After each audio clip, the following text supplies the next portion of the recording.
Iverina kely kosa isika ao anatin'ny fankalazana ny Pasika ihany ao anatin'ireo hetsika kosa moa dia isan'ny hetsika solanona ny songadina natao anatin'ny izay fankalazana ny fetin'ny Pasika izay ny hetsika izay nikarakaraina teny Ambohimanga dia Mipâques Ambohimanga moa izany tratra ny tanjona ho an'ny Ara Prod and Event izay nikarakara n'ity hetsika ity andiany voalohany nanomboka ny 17 volana martsa teo ka hatramin'ny voalohan'ny volana aprily teo izany teny amin'ny ivitoerana fialamboly vohitra paradisa Ambohimanga mitondra fanazavana makasika ny akony izay hetsika izay moa Ramatozo Andrianarso tompon'andraikitra eo anivon'ny Ara Prod and Event ato anatin'ity sary manaraka ity.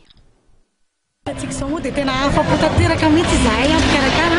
zao hitantsika tena be olona be tonga ety amin'ny vohitra paradisa izahay koa mino fa tena afapona ny olona rehetra tonga tetỳ satria tonga daholo ny artista rehetra ny olona koa nakafia na ny spectacle na ny activité rehetra izay natolotra teto ka dia isorana eto ianareo rehetra izay namaly ny antso isorana ihany koa ireo